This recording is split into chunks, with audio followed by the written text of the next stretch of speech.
नमस्कार साथियों, मैं Pankaj Dhakad mathematics by Pankaj Dhakad sir में आपका स्वागत करता हूं। आज हम पढ़ने वाले हैं क्लास 8 का एक्सरसाइज 7.1 का क्वेश्चन नंबर 5। क्वेश्चन नंबर 5 आज हमको क्या गिवन है वो समझने से पहले एक बेसिक सा कॉन्सेप्ट है, पहले वो देखेंगे। देखिए, मान लीजिए हमारे पिताजी ने हमको दिए 100 रुपीज। कितने रुपीज दिए? 100 रुपीज। ठीक है, ये हमारे पिताजी ने हमको दिए, है ना। पापा जी ने 100 रुपीज दिए, उसमें से हमने 80 रुपीज खर्च कर दिए। कितने रुपीज खर्च कर दिए? 80। तो हमारे पास कितने रुपए बचे? 20, है ना। हम कह सकते हैं कि हमारे पास टोटल कितना था? 100, उसमें से हमने खर्च कर दिया कितना? 80। तो स्पेंड हमने कितना किया? स्पेंड मतलब खर्च करना, तो स्पेंड कितना कर दिया? 80। तो हमारे पास लेफ्ट मनी कितना है? लेफ्ट कितना है? 20। तो हमारे पास टोटल में से अगर हमने जो स्पेंड किया उसको माइनस कर देंगे तो हमारे पास जो लेफ्ट मनी होगा वो आ जाएगा। ठीक है, तो total minus spend money equal to left, मतलब टोटल में से जो खर्च कर दिया वो माइनस कर देंगे तो जो बचा हुआ पैसा वो मिल जाएगा। ठीक है, इसी के साथ अब हम आगे बढ़ते हैं। क्वेश्चन नंबर 5 में आगे बढ़ते हैं। क्या दिया है? इफ चमेली हैड 600 रुपीज लेफ्ट, है ना, after spending 75% of her money, how much money did she have in the beginning?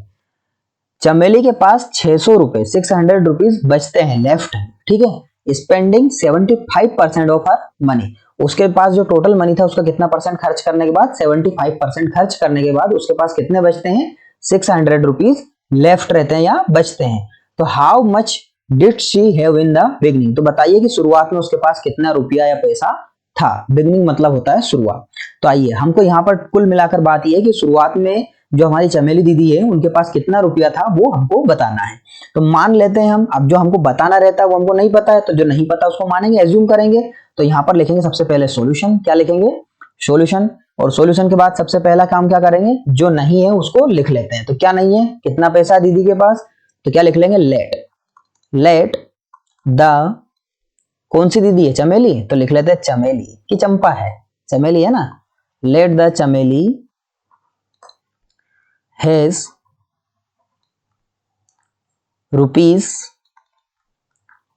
इन, यहां पर रुपीज का सिंबल लगा रहा हूं, चाहे तो इसकी जगह रुपीज भी लिख सकते हैं। ठीक है, इन बिगिनिंग।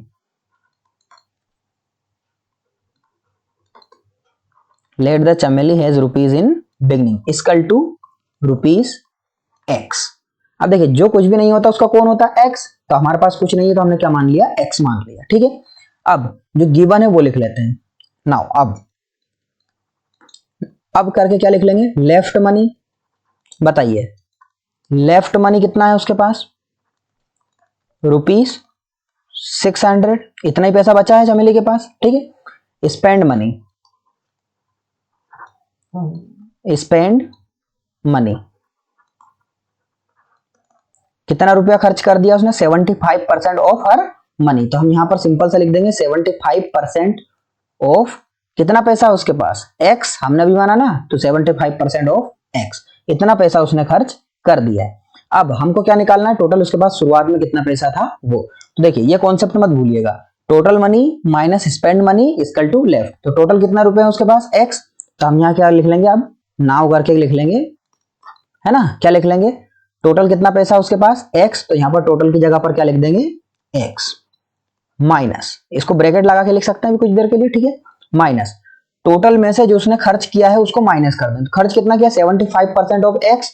तो यहां पर 75% की जगह पर डिवाइड में 100 लिख दूं मैं, कोई प्रॉब्लम तो नहीं होगी, है ना। ऑफ एक्स मतलब इनटू में एक्स। ठीक है, ये इनटू है और ये एक्स है, इक्वल टोटल में से जो स्पेंड किया वो माइनस करेंगे तो क्या रहेगा इधर? लेफ्ट।